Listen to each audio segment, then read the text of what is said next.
Face authentication का जहाँ तक हुँ, मामला है, जी। फेस ऑथेंटिकेशन के लिए आपको भी मालूम है, आप लोगों ने भी जो है इन चीज़ों को कवर भी किया, जो लोगों को दिक्कतें पेश आईं, उनको भी आपने कवर किया, लोगों तक बातें डिपार्टमेंट की भी पहुँचाई और जो लोगों को दिक्कतें आ रही थी, डिपार्टमेंट तक उनकी जो है ग्रीवेंसेस जो हैं पहुँचाने में आपने रोल निभाया।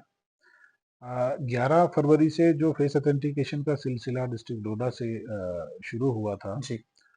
जो कि हर रियासत के एक-एक ज़िला को चुना गया था। हुँ, तो उसमें शुरुआती 2-3 दिन जो हमें परेशानियाँ आई थी, पर हुँ, उसके बाद आपने देखा कि ये सारी चीज़ें जो है स्मूथली चल रही जी। थी। अभी जब आज 2 मार्च से पैन इंडिया जो है फेस हुँ, हुँ, ऑथेंटिकेशन को जो है वो लागू कर कर दिया दिया गया गया। है। तो अब जो एप्लीकेशन का अपडेटेड वर्ज़न है, वो भी शेयर कर दिया गया है सबके साथ और हुँ, वही वर्ज़न अब डिस्ट्रिक्ट डोडा के जो जॉब कार्ड होल्डर्स हैं, यहाँ पे भी वही वर्ज़न यूज़ होगा। तो हमने बाकी डिस्ट्रिक्ट्स में भी पता किया और हायर अप से भी बात की कि आज पहला दिन था और एप्लीकेशन में कहीं कुछ ग्लिचेस जो है वो देखे देखे गए, हैं। जो एनआईसी के साथ शेयर हुए हैं हुँ, हुँ, और हमें पूरी उम्मीद है कि आज के दिन में वो सारे ग्लिचेस और जो-जो परेशानियाँ आ रही हैं फेस कैप्चर करने में या ई-केवाईसी के जो भी इश्यूज़ आ रहे हैं, वो आज के दिन में ही हल हो जाएँगे। हो क्योंकि ये हमारा तजुर्बा रहा कि पीछे भी जब 11 फरवरी से स्टार्ट हुआ था, तो तुरंत उसी वक़्त जो है एनआईसी उन एरर्स को और उन परेशानियों को जो एप्लीकेशन के अंदर आती थी, वो साथ-साथ वो ठीक हो जाती थी। और इस बार भी हमें पूरी उम्मीद है कि आज शाम तक अगर आज के दिन में लोगों को परेशानी हाज़िरी में आई भी हुँ, होगी, हुँ, उसके लिए हम माज़रत ख़्वाह भी हैं लोगों से। तो ये सारी परेशानियाँ आज के दिन में दूर हो जाएँगी। तो हमारा फाइनेंशियल ईयर 31 मार्च तक होता है। जी। जैसे मैंने पहले भी अर्ज़ किया हुँ, कि हुँ, हमारी कोशिश रहती है डिपार्टमेंट की कि हम जो फाइनेंशियल ईयर में ऑनगोइंग वर्क्स हों, उनका उनको क्लोज़ भी करना होता है। 31 मार्च से पहले-पहले क्लोज़ करना है। अगर हुँ, 31 हुँ, मार्च तक हमारी हाज़िरी चलती है, तो फिर हुँ, हमारे पास टाइम नहीं बचता कि हम कामों को फिज़िकली क्लोज़ करें। तो इसलिए कोशिश रहती है कि मैक्सिमम वर्क्स जो हैं वो हमारे 20 मार्च से ओके, ओके। पहले क्लोज़ हो जाएँ। एक्सक्लूसिवली कोई ऐसा काम है जो लेट शुरू हुआ है, हुँ, जो हुँ, अभी कंप्लीट नहीं हुआ है, तो हुँ, हुँ, वो एक एक्सक्लूज़न हो सकती है कि कुछ गिने-चुने काम जो हैं वो आगे 25 मार्च या 26 मार्च तक तक चलें। Otherwise majority of the works की हमारी कोशिश रहती है कि 20 मार्च तक हम इनको फिज़िकली क्लोज़ कर दें। क्लोज़ कर लें। देखिए, लेबर पेमेंट का मैं आपको अर्ज़ करूँ कि लेबर पेमेंट हमारे जो है आपको भी पता है कि ये हुँ, थोड़ा हुँ, डीबीटी है। बिल्कुल, बिल्कुल। डायरेक्ट बेनिफिशियरी हुँ, हुँ, ट्रांसफर है, उसके अकाउंट में ट्रांसफर होता है हुँ, हुँ, और ये गवर्नमेंट ऑफ इंडिया का जो एक सिंगल नोडल हुँ, हुँ, अकाउंट है, हुँ, हुँ, उस सिंगल नोडल अकाउंट से ही डायरेक्ट बेनिफिशियरी के अकाउंट में जाता है। इसमें कोई रिलीज़ वाला कोई ऐसा बिल्कुल। मामला नहीं है कि हुँ, हुँ, फंड्स रिलीज़ होंगे, हुँ, हुँ, हम फर्दर रिलीज़ वीडियोज़ को करेंगे, फिर उनको पैसा मिलेगा, ऐसा नहीं है। Hmm, hmm, whenever funds are available in the central nodal account, वो ऑटोमेटिकली जो है वो अकाउंट्स में आ जाते हैं। हुँ, जैसे ये हुँ, परेशानी आपने 1 महीना पहले भी देखी जी, होगी कि हमारे पास जॉब कार्ड होल्डर्स जो है वो अप्रोच करते थे कि हुँ, हमारे हुँ, अकाउंट्स में पैसा नहीं आया, बट 10-15 दिन के बाद जो वो है वो आने लगा। मसले वो हल हो गए थे, लोगों के बिल्कुल, अकाउंट्स में हमें पैसा वो नहीं कहीं नहीं जाएगा। लोगों जाएगा। ने जो काम किया हुआ है, जो उनकी अटेंडेंस ऑनलाइन हुई है, वो हुँ, हुँ, पैसा उनको मिलेगा, वो उनका क्लेम जो है ऑनलाइन हो चुका है। हमारी जो 2024 में आवास प्लस एप्लीकेशन के थ्रू एक सर्वे हुई थी, जिसमें लगभग 28,000 लोगों की सर्वे हुई थी। हुँ, हुँ, इस सर्वे में वो लोग भी शामिल हैं जिनकी सर्वे हमारी सर्वेयर ने की हुँ, हुँ, और इसमें वो लोग भी शामिल हैं जिन्होंने अपनी सर्वे खुद की, सेल्फ सर्वे। सब सब क्योंकि उस वक़्त वक़्त की जो तंगी थी, हुँ, हुँ, लिमिटेड पीरियड जो था सर्वे का, उसको मद्देनज़र रखते हुए और ऑफिशियल्स की जो दूर-दराज़ इलाकों तक पहुँच ना होने की वजह से एक ऑप्शन सर्वे में ये भी रखा गया था कि जहाँ तक कोई मुलाज़िम नहीं पहुँच पाता है, तो वो बेनिफिशियरी खुद सब अपनी सब सर्वे कर सकता है, सेल्फ सर्वे कर सकता है। तो सेल्फ सर्वे के केसेस भी हमारे पास जो है वो आए थे। सेल्फ सर्वे केसेस की जो है दोबारा से फिर हमारे जो चेकर्स हैं उन्होंने चेकिंग की कि क्या सेल्फ सर्वे सही में है। जो लोगों ने अपना वो डाटा शेयर किया हुआ है सेल्फ सर्वे के ज़रिए, क्या वो सही है या गलत है? तो हमारे चेकर्स ने उसको भी वेरीफ़ाई किया। कुछ उसमें जेन्युइन पाए गए, कुछ नहीं पाए गए। जो जहाँ तक सवाल है कि इन लोगों को कब तक मकान मिलेंगे? अभी इस टाइम हमारी वेरिफ़िकेशन जो है चल रही है। वेरिफ़िकेशन प्रोसेस कुछ केसेस हमें जो है सिस्टम ने रिफ्लेक्ट किए हैं कि इनको आप दोबारा से री-वेरीफाई करो। तो वो री-वेरिफिकेशन हमारा मोस्टली कंप्लीट हो चुका है।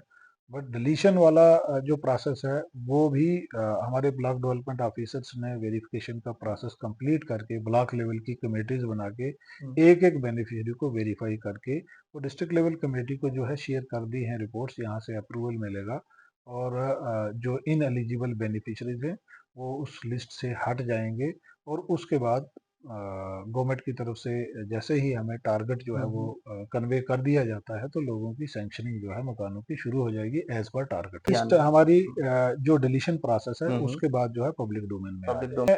अभी हमारा डिलीशन का प्रोसेस जो है वो लगभग कंप्लीट हो चुका है। इसमें हमारे 5 से 10 दिन लगेंगे। बट ये सिर्फ हमारा डिस्ट्रिक्ट डोडा के ही वेरिफिकेशन का प्रोसेस कंप्लीट होने पर जो है ये निर्भर नहीं करता है।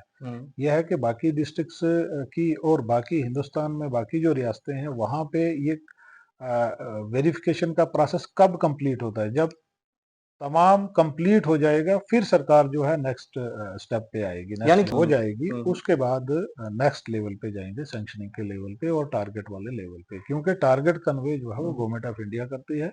गवर्नमेंट ऑफ इंडिया टारगेट उसी वक्त कन्वे करेगा जब उनके पास पूरा डेटाबेस आ जाएगा कि हमारे पास इतने लोग जो हैं वो अब वेरिफिकेशन एंड डिलीशन प्रोसेस के बाद इतना डाटा है हमारा है, इतने बेनिफिशियरीज हैं जिनको बेनिफिट देना है और उसके बेसिस पर टारगेट देखिए मैं अपने डिपार्टमेंट को ही लेके लोगों तक एक बात पहुंचाना चाहूँगा कि सरकार की हमेशा एक कोशिश रहती है कि किसी भी स्कीम में ट्रांसपेरेंसी जो है वो फैक्टर लाया जाए ताकि स्कीम का बेहतर फ़ायदा जो है वो जो मुस्तहिक लोग हैं उन तक पहुंच सके। तो एमजी नरेगा या वीबीजी राम जी जो नया नाम से जो है अब स्कीम जो है वो चलने वाली है नेक्स्ट फाइनेंशियल ईयर से, तो इसमें जो फेस ऑथेंटिकेशन वाला जो नया एक एस्पेक्ट है जो ट्रांसपेरेंसी की ओर एक अहम कदम है, तो इससे हमें पूरी उम्मीद है कि मुस्तहिक लोगों तक जो है इसका फ़ायदा पहुंचेगा। मुस्तहिक लोग जो काम करने वाले हैं उन्हीं लोगों तक जो है सही पैसा पहुंचेगा। बाकी जो प्रॉक्सी अटेंडेंस का सिलसिला आज तक चलता था उस पे एक कड़ी जो है रोक लगेगी। तो मेरा लोगों तक यही मैसेज है कि कोई भी स्कीम जो है वो किसी निर्धारित समय तक चलती है। स्कीम जो है जब टारगेट अचीव हो जाते हैं तो उसके बाद स्कीमें बंद हो जाती हैं। तो ये एक बहुत बेहतरीन स्कीम है रूरल एरियाज़ को, गाँव को, हमारी पंचायतों को, फार फ्लंग एरियाज़ को डेवलप करने के लिए। तो लोगों को इस स्कीम का वक़्त के रहते जो है भरपूर इस स्कीम को यूटिलाइज़ करना चाहिए और जहाँ-जहाँ अपने ग्राम सभाओं के ज़रिए जो वो काम रखते हैं, उन कामों को अमली जामा पहनाकर ग्राउंड पर जो है उनको करना चाहिए ताकि आने वाले वक्त में ऐसा है कि अब जियो फेंसिंग का जो सिस्टम चला है, तो जियो फेंसिंग से एक बार जहाँ पे आपके काम का जियो टैग हो गया, जियो टैगिंग और जियो फेंसिंग में फ़र्क है। जियो टैगिंग में पहले एक पॉइंट से जो है काम को जियो टैग किया जाता था। बट जियो फेंसिंग में अब जितना आपका वो काम का एरिया है, चाहे वो सर्कुलर शेप में है, चाहे वो रेक्टेंगुलर शेप में है, चाहे वो लंबाई में है जैसे रास्ता है आपका, तो उस पूरे रास्ते पे चल के या तालाब आप बना रहे हो, तालाब के चारों साइड चल के उसको जियो फेंसिंग करनी है और नेक्स्ट टाइम अगर आप वहाँ पे कोई काम रखना भी चाहोगे तो आप नहीं रख पाओगे। इसलिए जब जो काम रखा जाता है उसको उसी समय में खत्म करके अपने लिए जो है एक एसेट भी क्रिएट कर लिया जाए, अपने लिए रोजगार जो है वो भी हासिल कर लिया जाए और आने वाले वक्त के लिए ताकि वो एसेट आपके लिए जो है वो काम आ सके। अगर आप एक साल में उस काम को खाली प्लान में रखवा के करोगे नहीं, उसकी जियो फेंसिंग भी हो गई है, नेक्स्ट स्टेज पे नेक्स्ट फाइनेंशियल ईयर में आप वो काम वहाँ पे नहीं रख सकते हो। ये मेरा एक अहम मैसेज रहेगा पब्लिक के लिए और साथ में ये भी कहूँगा कि जब कोई स्कीम आती है उसका भरपूर फ़ायदा उठाया जाए और अपने गाँव का नक्शा बदला जाए। तो मैं आपको शायद आपको भी मालूम ही होगा बिल्कुल। कि मेरा फ़ोन जो है वो 24 घंटे खुला रहता है और मेरा नंबर जो है वो पब्लिक है। मैं इस मैसेज के ज़रिए जी। अपना आपको कभी भी कोई भी दिक्कत हो, किसी वक़्त कोई भी परेशानी हो, आपको ब्लॉक में कोई परेशानी हो, आपको अपनी पंचायत में कोई परेशानी हो, मुलाज़िम से रिलेटेड हो या अपने काम से रिलेटेड कोई शिकायत हो, आप डायरेक्टली मुझे फ़ोन कर सकते हैं। मैं सबके फ़ोन अटेंड करता हूँ और आगे भी आपको इस चीज़ की कोई शिकायत नहीं होगी।